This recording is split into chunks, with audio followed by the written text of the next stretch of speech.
मिरजेत drainage खुदाईने रस्ते अपघाताचे सापळे बनले. प्रभाग 5 मधील नगरसेवक मात्र श्रेयवादात दंग. नागरिकांच्यातून संताप व्यक्त. मिरजेत प्रभाग 5 मधील रस्ते हे अपघाताचे सापळे बनलेले असून न केलेले विकास कामाचे श्रेय लाटण्यात नगरसेवक दंग असल्याने नागरिकांमध्ये तीव्र संताप व्यक्त केला जातो आहे. प्रभाग 5 मधील ड्रेनेज पाईपलाईन कामासाठी रस्ते खुदाई झाल्याने अपघात वाढले आहेत.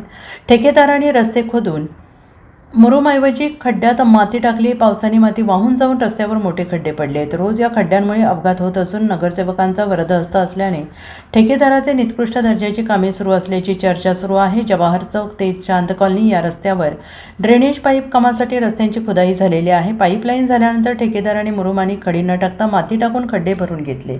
पावसाने माती वाहून जाऊन मोठमोठे खड्डे पडल्याने रस्ता अपघाताचा सापळा बनलेला आहे आणि नागरिकांनी तक्रार करूनही नगरसेवक दुर्लक्ष करत असल्याने वर्षानुवर्ष ठिय्या मारलेल्या नगरसेवकांना पुन्हा निवडून दिल्याने मतदारांना आता पश्चाताप करण्याची वेळ आली आहे. नगरसेवक आणि डॉक्टर पंकज म्हेत्रे यांच्या प्रयत्नातून ड्रेनेज पंपिंग स्टेशनसमोरील गेली 12 वर्ष रखडलेल्या पाईपलाईनचे काम पूर्ण झाले आहे. प्रवास करताना पावसामुळे अपघात होत असल्याने मंजूर झालेल्या 9 लाख निधीचा मुर्मीकरण कामाला सुरुवात झाली असल्याची माहिती डॉक्टर पंकज म्हेत्रे यांनी दिलेली आहे.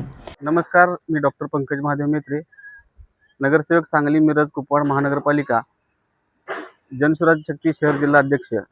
आज बरेच दिवस झाले, मला वाटते गेले 7 ते 8 वर्षापासून मंडली पंपिंग पेट्रोल पंप ते वकारबाग झोपडपट्टीपर्यंतचा रस्ता हा बरेच दिवसापासून प्रलंबित होता.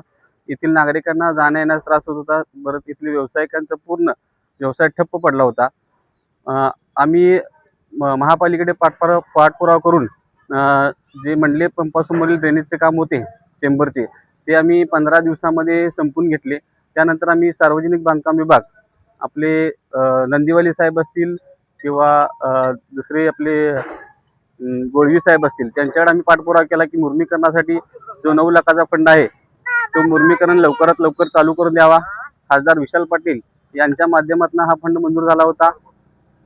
गेले 1 वर्ष झालं हे काम प्रलंबित होतं मुर्मीकरणाचं.